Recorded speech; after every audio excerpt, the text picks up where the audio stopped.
Door locks. Hey, what's happening, everybody? Welcome. Countdown to Christmas number 2.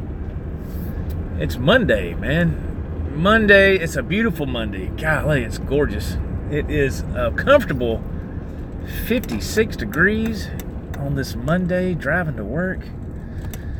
Wow. Boy, what a difference a day or two makes. I'm telling you, man. It's makes a huge difference. Thank you, ma'am. That lady, she was at the stop. I thought she was gonna pull out in front of me, but she didn't. She sat still. So thank you, lady.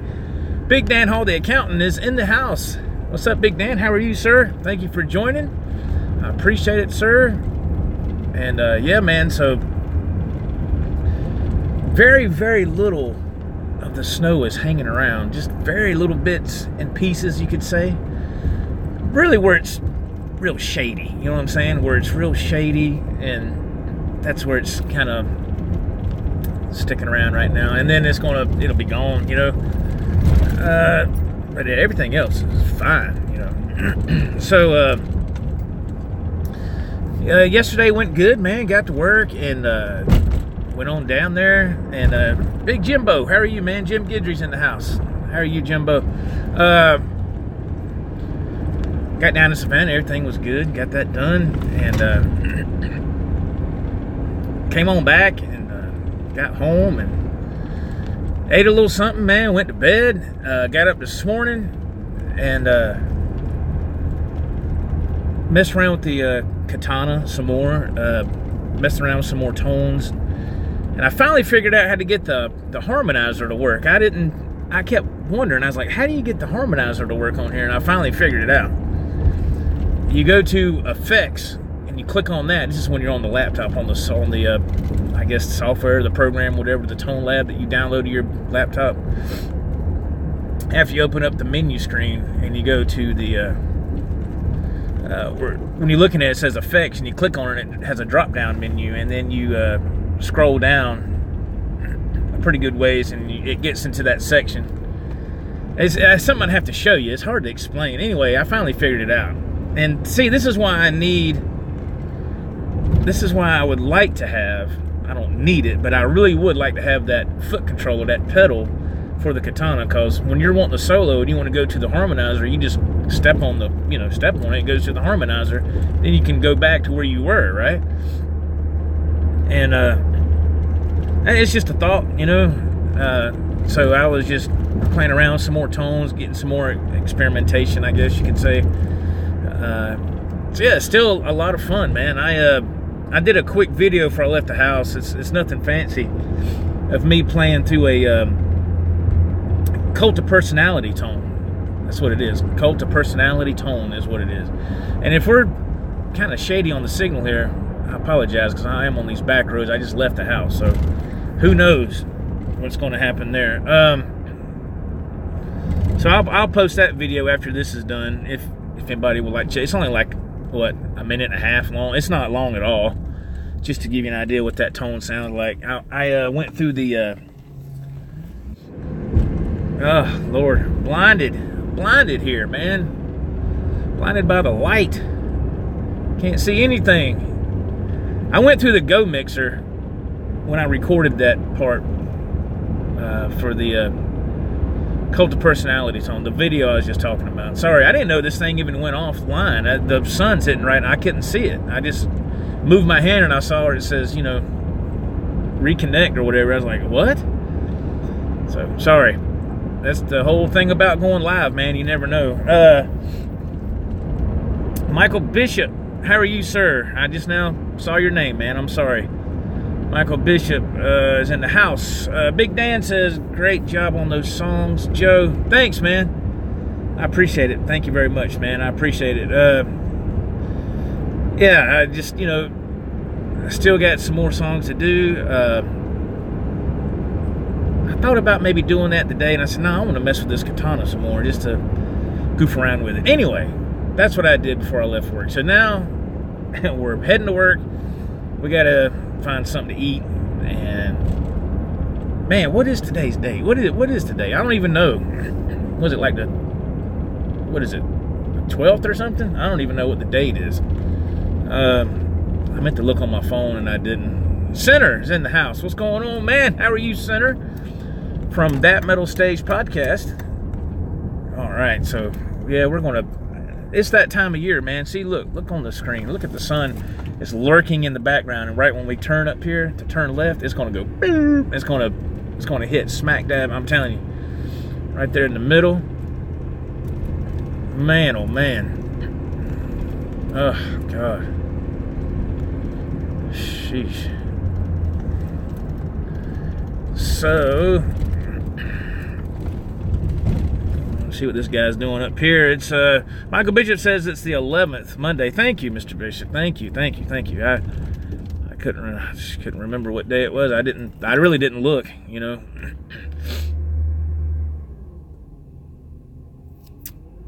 Dry Heat says, Joe, have you seen a movie on Naked Gun? That's a movie, Naked Gun. Seen a movie on Netflix called Hired Gun. Very interesting. It sounds familiar, Dry Heat, but I right offhand, I couldn't tell you, man. Man, it sounds familiar. I want to say that I probably have, but I can't, right off the top of my head, I can't recall it, man. Oh, man. Who's in it? Can you tell me who's in it? See, there's that sun hitting, and I can't see a darn thing. I can't remember who's in it. If I've seen... That sounds so familiar. Netflix is a good thing. We watch that a lot. My wife was watching something right before I left, and I told her to let me know if it's any good. I'll watch it later, or when I get time later on in the week or something. Maybe on a Friday or something good to watch. I have. Mr. Bishop says, I've seen it before. You've talked about it. I can't remember it by the name. I probably have. I just can't remember what it's about right offhand. Golly, that sun's hitting just right, man. Can't remember right offhand what it's about. Man. All right. See if we can get turned here. My goodness, man. Get away from that sun with a direct hit on the screen. Oh, yes. Okay. Session Players on Tour. Okay, thank you. Yes. That's on Netflix now? Man, I bought that movie. It's already on Netflix? Wow. Yes. I was thinking of some action movie. I'm sorry. Yes, Hired Gun. It is. Thank you, Mr. Bishop and Dry Heat. Yes. Absolutely. That is an awesome movie. A documentary, really, is what it is. That's really what it is. It's a documentary about what these guys do to make a living, being hired musicians, hired guns, for certain bands, It is a great movie. Yeah. Absolutely. If you haven't seen that, I suggest watching that. If you're love guitar playing and music and being in bands and stuff. Michael Bishop bought it on Blu-ray. Dry Heat. I kind of thought that too, man. He says Billy Joel was a real prick. I was shocked, man. I was shocked when I saw that on that documentary. I was like, wow, man. I didn't think Billy Joel was like that, but I guess so. I was like, I guess that happens, man, when you, to some people, not everybody, but I guess it happens to some people when you get a lot of money and notoriety and you think that you're better than everybody else, I guess. Or he does anyway, or he did. I don't know if he does now or not, but, sooner or later, man, stuff comes back around. Sooner or later, I'm telling you, man, stuff don't never stay the same. Everybody goes in peaks and valleys. Everybody. In other words, you're going to be in the good times and you'll be in the bad times. And you're going to have money and then you won't have money. Sometimes you'll stay right in the middle. But, yeah, that was messed up, man. What was it? His karma, Big Dan says. Yeah, see, what was it? His Billy Joel, from what I understand, and y'all correct me if I'm wrong, I'm trying to remember here. He kept the same group of guys in his band for many years, and then he started getting bigger and bigger and bigger. And then he decided to get some studio musicians or something, and he let his original guys go, except for the drummer. He kept him around for a while, and then he was the last one to let him go. He just let him go, man. And I think he left his drummer behind on a gig. They were somewhere. I can't remember if they was in another country or something. And his drummer was supposed to get on the plane with Billy Joel, and Billy Joel told his people to tell the drummer, tell him to catch another plane. He ain't riding on the. And that guy said, "Man, you can't do that. That's your buddy. That's the drummer." And he said, "I can do whatever I want. I'm Billy Joel." I'm paraphrasing, but that's pretty much what he was saying. I was like, "Wow, man, that's not right. You know, you can't do that, man. Can't do that to people." But he did, man. Yeah, so, you know, there he goes, man. I mean, he was married to, what, Christy Brinkley for a while. They had a daughter. I wonder if that's why they got divorced. Because of his, I don't know. I don't know what it, I'm just guessing. I wonder if that's why, because maybe it was something different. I don't know. Maybe because he was on the road all the time. I don't know. I think their daughter is like, I saw a thing on, what was it? It was on the internet or something where she was like on the Today Show or some talk show. I can't remember if this was last year or what. And she was playing one of her dad's songs and singing it. And she actually sounded good, but I was like, man, I think their daughter was like in her 20s now or something. Or right at 20 or something like that. But, man. Have you seen what Christy Brinkley looks like lately? Billy Joel he just blew up like a fish. Christy Brinkley still looks great, man. Have y'all seen what she looks like lately? God almighty. She's still tough, man. She just unbelievable, man. I was like, my gosh, I can't believe that.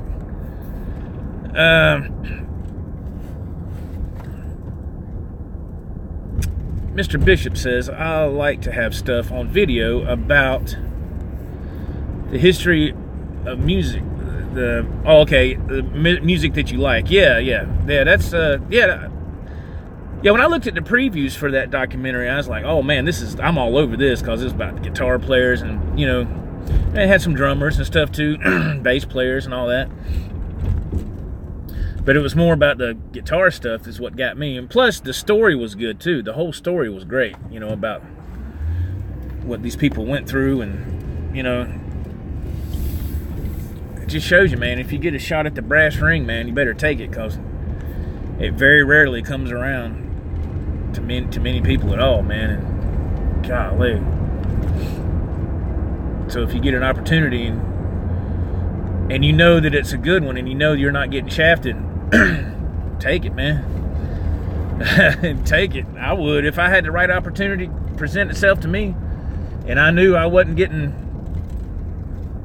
you know, a raw deal, nothing. I knew it was, the people that were representing that deal were legit and all that. Oh, I would take it. I'd be leaving this job like that, man. But, you know, it ain't happened by now. It's not going to, the way I look at it. My dad disagrees.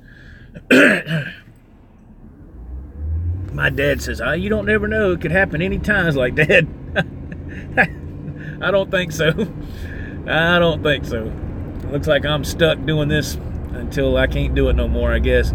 Driving a truck and making music in the little music room, I guess. But that's all right. I mean, I enjoy doing it, you know. It's okay. It's just what it is. Michael Bishop says, and save some of that money. Yes, that's the thing, man. That's what got me.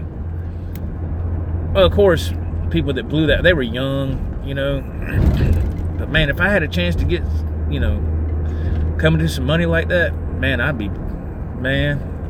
Of course, you're going to buy a couple of things right off the bat, because that's just human nature. You're going to do that, you know. You're going to do that. You're going to get a new car. You're going to probably get a new house, you know. Take care of a couple of family members, but you have to be careful what family members. You know, because some family will be more greedy than you know, and drain you dry, you know. The heck with that. And, you know, and then invest some money. Maybe do something where you know you're going to get a good return. And there you go, you know. some of those guys back in the day that had all that money and they had those couple of mansions and stuff, and then as the years went and the music changed, they lost the mansions, and they, you know, like, damn, man, why didn't you put some of that money up and put it in something?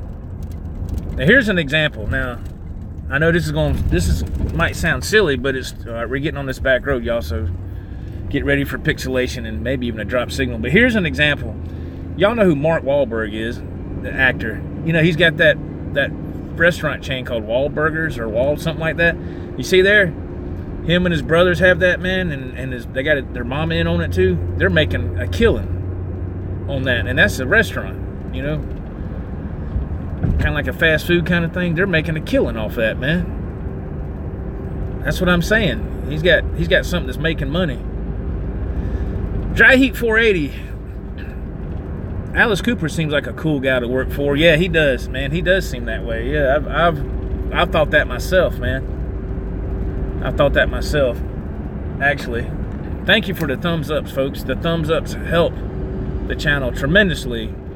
Spread some Christmas cheer and hit that thumbs up button, please. Thank you so much. Michael Bishop says, I wonder what type of money those hired guns make. That's a great question, man. I would imagine it's pretty good money. I would imagine it's pretty good. From what I understand now, I've never dealt with it. I don't know. But from what I understand, while they're on tour or whatever they're doing, they're making a really good paycheck. But when that tour or whatever stops, they're not making any money. So the only time they make money is when they're maybe, if they're actually allowed to work on the album or play on the album, that's one thing. But then going on tour with that artist is another.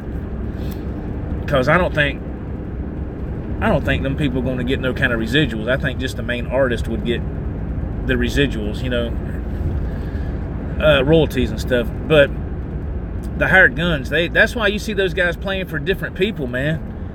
You know, they'll be with a few different bands, right? They'll be playing for this guy for a couple of months or whatever, a few months, whatever they need him. Then he'll go over here to this other guy, play for them for a few months because he's making money. And in my opinion, while they're doing that, they're making really good money. Very bad connection. Hang on. So, I think they're making good money. But see, they got to keep that money coming in. Unless they got some kind of royalties coming in on something, you know, but I don't know. But that would be nice, though, wouldn't it? It'd be nice to try it, just to, there's one guy I watch, man. I don't know if anybody knows who I'm talking about. He's a guitar player, and his name is RJ. Oh, man. I don't know if I'm pronouncing his last name right. RJ Ronquillo? I'm not sure if that's... I'm sure I'm probably messing it up. But, man, this guy, he's an excellent guitar player. And he put a video out that says what it's like to be on the road in a country band. And so he's like a hired gun, I guess. And but this guy, man, he goes to... It was like a little mini documentary he made. So y'all need to look up for him on YouTube, RJ Ronquillo or something. Or just get on YouTube and say what it's like to be on, what it's like being on the road with a country band. You know, his first initials are RJ. I know that. Look him up and look at that little documentary that he made. He filmed it himself. He made it. It shows him doing sound check, all kind of stuff, and he even gives like some little lessons on YouTube, and he does a lot of reviews. He does a lot of gear reviews too, which I ain't worried about that. I just like to watch him play, and he's got the touch, man. When he plays, it's amazing, man. When he plays, it's like, God almighty, man. But it was interesting to watch that because the band he was with, that he was touring with, they weren't like some big name band. They were just, you know, I mean, I guess they had some kind of popularity, but, you know, I didn't recognize them, which I'm not a country person anyway, but he was like, you know, he was on a tour bus, you know, they's doing that, so the band or the artist or whatever, they're doing something right. you know.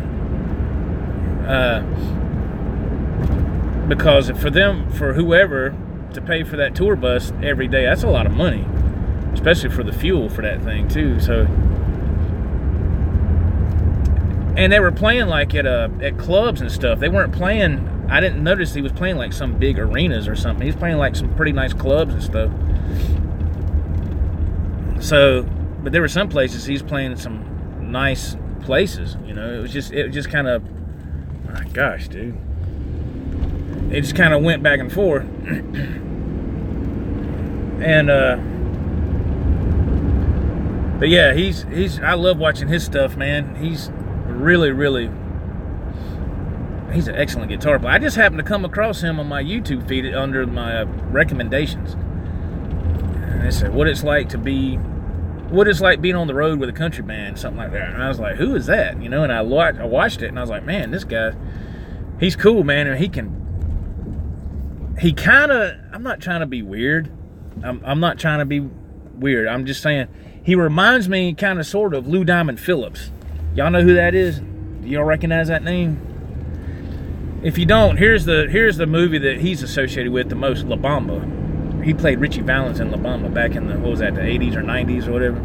But he kind of reminds me of Lou Diamond Phillips. What Lou Diamond Phillips looks like today. Which I know what he looks like today because I've seen him on that show called The Ranch. And he still looks the same. Really, he got a little gray in his hair, but he still looks the same. It's like, man, that guy, he still looks the same, man. That's fantastic, you know. That's who this guy RJ reminds me of. If I had to put it with a famous face or something, you know. Michael Bishop says Joe Walsh is a hired gun for the Eagles. I seen that guy's show. Oh, you have? You know what I'm talking about, Mr. Bishop? That RJ Ronquillo or Coolio, I don't know, whatever. RJ. Yeah, Joe Walsh is a hired gun. Yeah, he is. He is a. That's right. He only makes money when they're on tour. Yep, that's right. He is not really, to tell you the truth, if you want to get technical, he's not really an official member of the Eagles. He's just a hired gun. I wonder how that makes Joe Walsh feel, because he's been with them for so long, and now what's his name has passed away. Glenn Frey, God rest his soul. He's passed on now. So, and they were talking about Glenn Frey's son stepping into, and who else? Vince Gill. I think I read online that Vince Gill is going to be in the band The Eagles. That's what I read. I don't know if y'all read that, but I read it.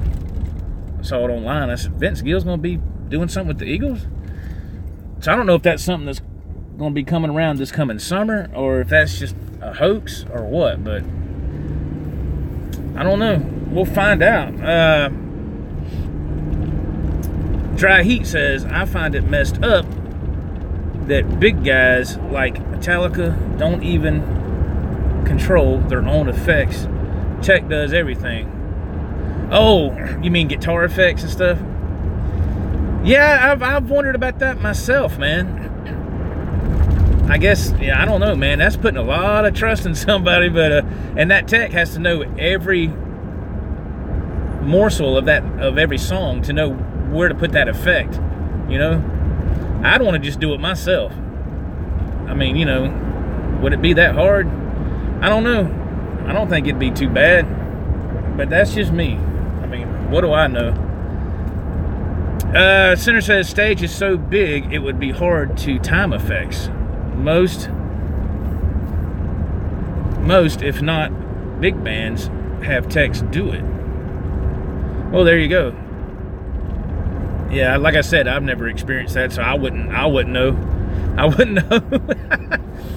I'm just, you know, but I don't know. I would, if I could, I'd want to be in control of my own effects. But because you might want to change it up. You might want to put something here instead of, you know, instead of where it's supposed to go. Yeah, put that certain effect where it's supposed to go. But then you might want to put something different just because it's a live show, you know? I don't know. That's just me. But yeah, so it's crazy how when you get in a band, I mean, just think about that. You get in a band with some guys and you're starting out and you're playing places, and you know, you're trying to work your way up the food chain as far as bands go. And just you know, to me, I believe, I don't know this, you know, experience or nothing, but I think that you can make a good living being in bands and not have to be in some big thing. You know, you can still make a decent living. I mean, bands do it all the time. We just never heard of them, you know. Michael Bishop says, plus Metallica is using modeling stuff, it looks like now. I have no idea, to tell you the truth. Dry Heat says, it takes away from being spontaneous. Yeah, I guess that's what I'm saying. Because I like to be spontaneous, you know. It's just, I don't know. It was just, I remember seeing a little documentary that John Mayer released an album. This was years ago, and it had this little DVD that came with it, and it was him on the road when he was first starting out. I think it came with his first album, not his first album, but one of his big hits, like Room for Squares or something. And this bonus DVD come with it, and it was like him on the road in a van. And he was doing a lot of acoustic shows, and then when he started doing some electric guitar stuff on stage, when he started getting a full band, he was working on his own guitar, and somebody asked him, they said, why are you changing your own strings? He goes, because if I had a guitar tech and they didn't do this right, I would freak out. You know, so he was doing his own stuff.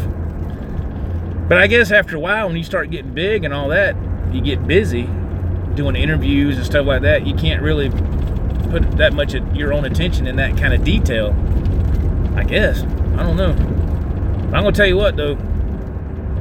John Mayer, a buddy of mine, brought that CD over. This was years ago. And I was like, man, I don't want to care about no John Mayer, because I heard some of his stuff on the radio, and it was like, you know, singer-songwriter, kind of sappy stuff, you know, Bodies of Wonderland and all that. And I was, you know, I was like, I don't want to hear that stuff. And then later, when I saw him, I tell you what got me into John Mayer. When I saw him on the Eric Clapton's Crossroads, his first one he put out years ago, had all the different bands, and John Mayer was on there. And John Mayer got on there, and he's like, hello, I'm John Mayer. And all the girls started screaming. He started doing this blues thing in the beginning, just a blues jam. And then he did that for a while, and I was like, what the hell? He tore that thing up, man. And I got my son, and I said, come here, man, look at this. He watched it, you know. I said, you got to see this, man. This is a side of John Mayer we've never seen. Not that we really listened to a lot of John Mayer at that time. And but when I saw him do that on that SRV model, which that is the guitar that he was using, it's an SRV model. He just changed the pick guard on it, right? And son of a gun, boy.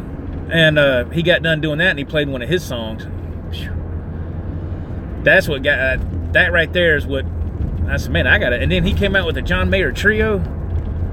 My goodness. I was like, see, that's what I'm talking about. That right there, I can listen to that stuff all the time. I did too. Then he changed and went to some different stuff.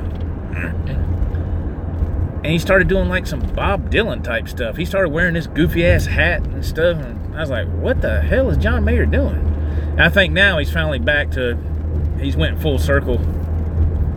I'm waiting for him to put out another blues thing, John Mayer Trio blues thing. I'm waiting on that.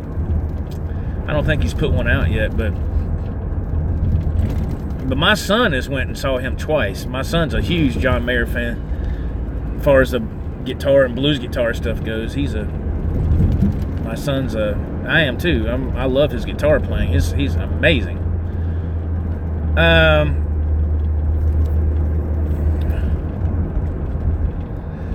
Dry Heat says, they say John Mayer's concerts are only guitar players and hot women. Yeah, that's pretty much it. Yeah, I got one of his live shows on DVD. I can't remember what it's... Oh, man, what's it called?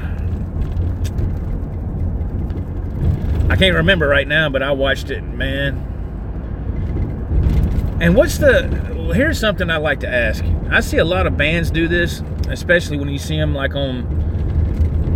If it's a concert being recorded, or even if it's like, I don't know, CMT Crossroads, where they have a country band playing with a rock band or whatever, which I thought was pretty cool. Some of them were pretty cool. Some of them were stupid. But what is the deal with when they get the stage set up and they put these rugs out there? These big rugs. What's the deal with the rugs? Y'all know what I'm talking about? John Mayer does that a lot. Got these big, like, I don't know what kind of rugs they are, man. Big old nice. I bet them rugs cost $1,000 a piece, if not more.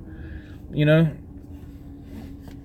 They got like 3 big rugs, like one for the guitar player, one for the bass player, and whoever else, you know, another rhythm guitar player. And I was like, what's with them big fancy ass Asian rugs, man? I don't know. I was like, whose idea was that? You know, that wouldn't go on my, this stage is almost set up, but I need 3 rugs out here. What? I don't know where that's coming from. I guess I'm out of the loop on some stuff. I was like, what's with the home decor on the stage? I don't know. I just thought that was kind of wild. Man.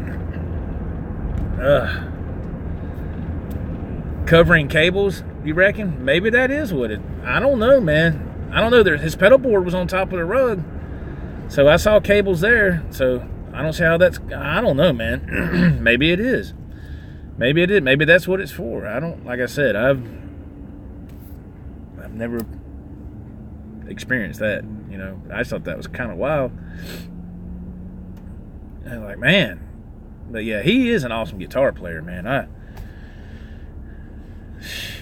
was like, damn, man. Yeah, he was already pretty big, but when he got on Eric Clapton's Crossroads, not that really propelled his career, but it didn't hurt.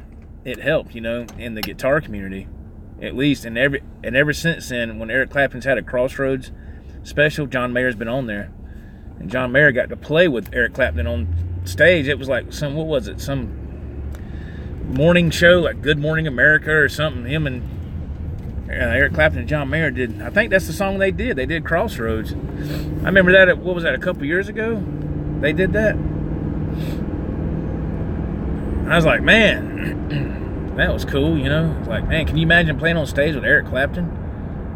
My God, that's just, you know, you've made it, man, when you playing with your heroes. Because he played with B.B. King too. John Mayer did, that is. Play with a lot of those guys, man. It's like, damn, man. So anyway, yeah, John Mayer, another one of my favorite guitar players. I have a bunch of favorite guitar players, man. I have a bunch of favorite ones. Anywhere from blues to rock. One thing I never got into, though, was the jazz thing. I never got into jazz. I can't get into that. I don't know, man. It just don't do nothing for me. People are like, you need to listen to everything. Well, not everything is good. You know, I don't like to listen to stuff that's off the wall, man. I don't want to listen to that stuff. Lord mercy. Okay. What are we going to get for lunch today? What are we going to get? Man, I'm getting kind of hungry. Haven't had nothing since late last night. So yeah, it's time to eat, man. It's time to eat something. What time is it? 3:45. We're doing pretty good on time so far. Pretty good so far. Man.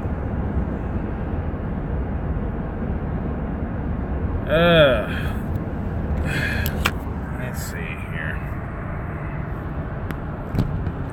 Let y'all have a look out the window there. Oh boy.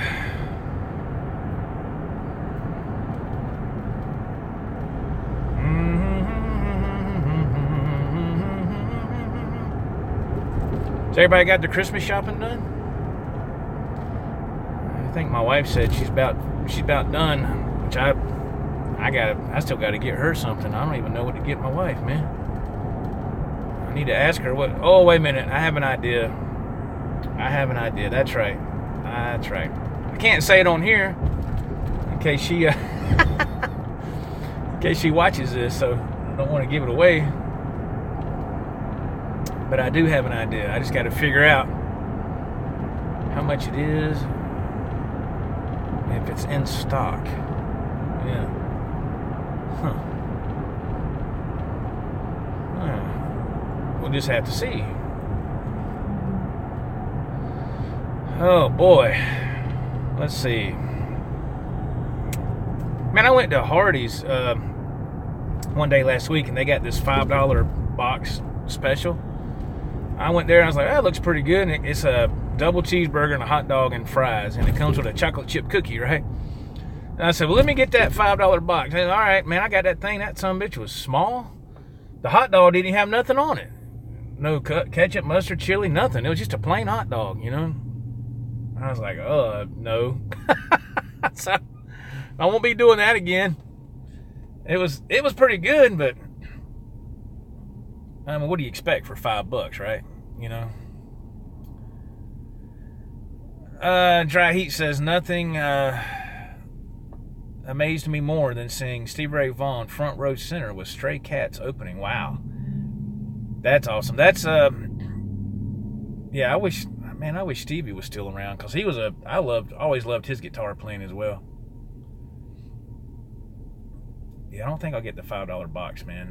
It's kind of a letdown. Yes, SRV, man. God almighty. Talk about a phenomenal player.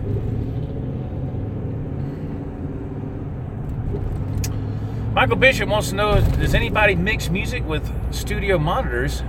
He's thinking of buying a pair for himself. I don't. I've always used headphones myself. They say it's good to use studio monitors too. I guess to have the best of both worlds, I guess, if you want to go back and forth. I don't have any. No, I don't have any. I'd like to have some, but I ain't got nowhere to put them, man. I don't have nowhere to put them. So it looks like it's headphones for me from here on out, which I like doing that anyway, because it's you can hear every little detail, you know, when you got headphones on. You can pay closer attention to detail. Let's put it that way. Something might get away from you on the monitors, maybe. It just depends. I mean, if you're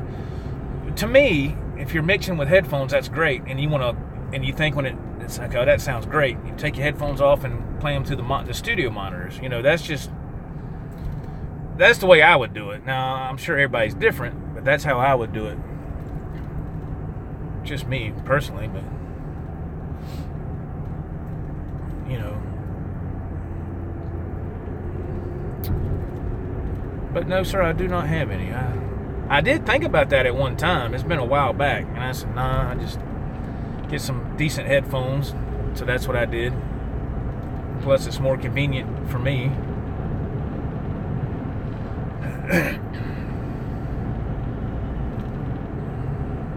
Absolutely, man.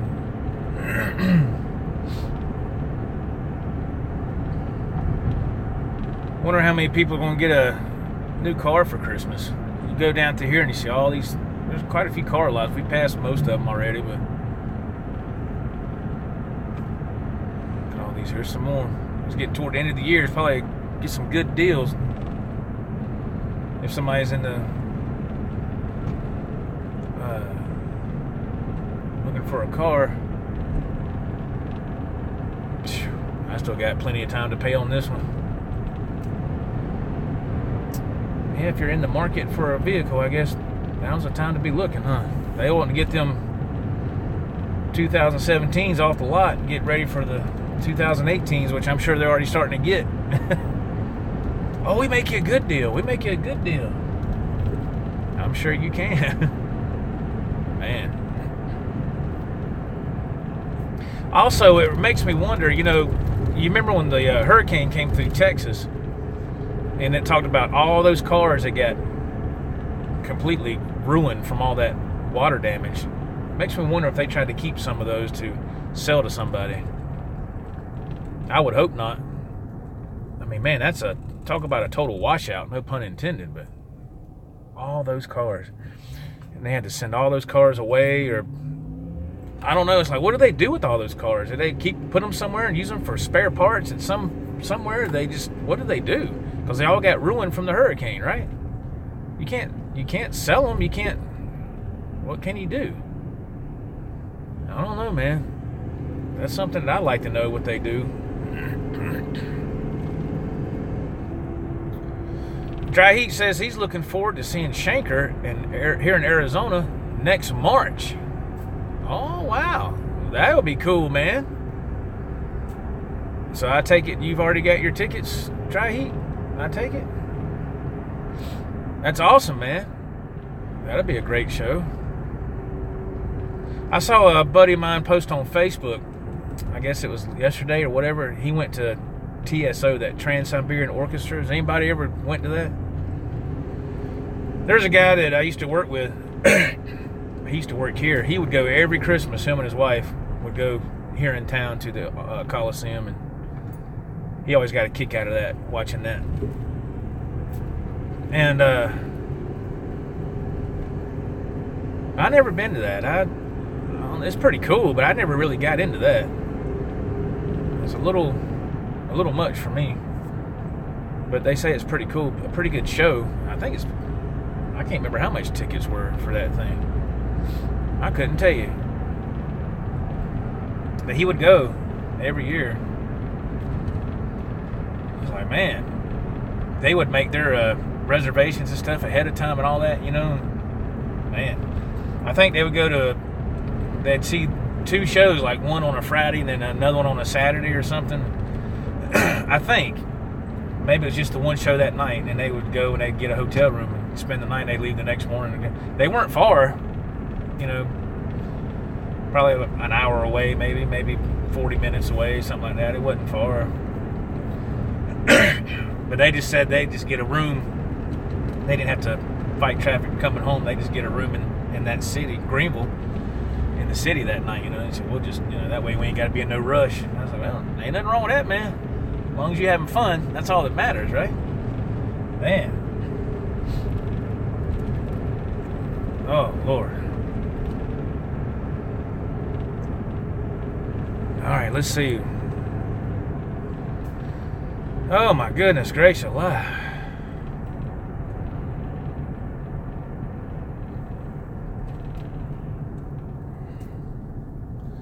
Yeah, I never went to nothing like that.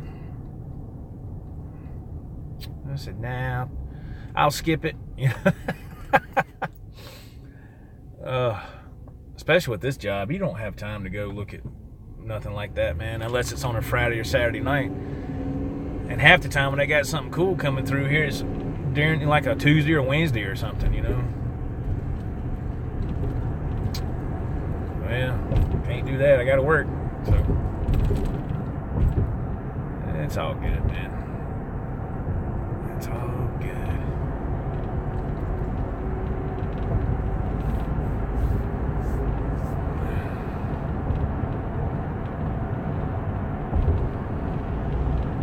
What in the world they building over here? Man, getting ready to build something over here. Lord of mercy. Well, here we are. Time to get a bite to eat. I'm hungry.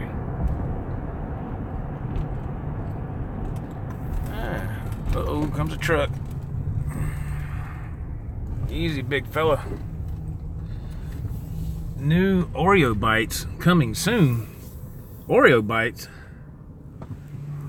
Huh. Not sure what that is, but oh well. Alright, guys. Let's see here.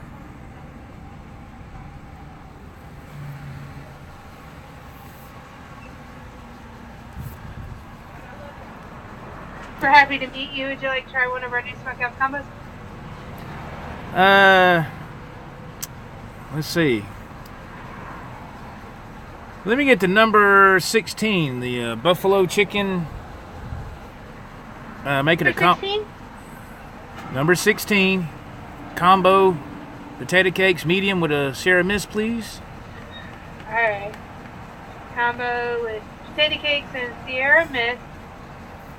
Yes. I need a 3-piece potato cake. Do you want your buffalo slider too? No, I want to get a pizza slider. Want a pizza slider today? And 4-piece mott sticks, please. And a 4-piece mozzarella? Yes, ma'am. All right. It is $12.73. Full to the window. Thank you. Okay. Let's pull up to the window. Get our stuff. My goodness. Lord of mercy. Alright, guys. I'm going to get ready to jump off here, get my food. I'm hungry. So you're going to switch it up on me today? A little bit. A little bit. Something different, you know? See, you're going to miss me when I'm not here for the 2 weeks I'm gone. 2 weeks? That's it? That's all I'm planning on being out. Oh, really? The doctor tells me I have to go longer. Oh, okay. Can't really afford to be out any longer. Oh, okay. Well, I understand, man. That baby's on the way, ain't it? Yeah. I feel like a balloon right now, about ready to pop. And then my cousin, they told her earlier that they took her this morning. Uh-oh. And I'm waiting for the other one. They're taking him. They're taking my other cousin on Friday. Oh, wow. Man. So all 3 of us are having our babies within 2 weeks of each other. Oh, wow. So, yeah, that's going to be one awkward birthday party. Extravagant. It's going to be busy. Yeah. Happy to meet you. All right, guys. Y'all take care. Have a great day. We'll see you tomorrow. Bye-bye.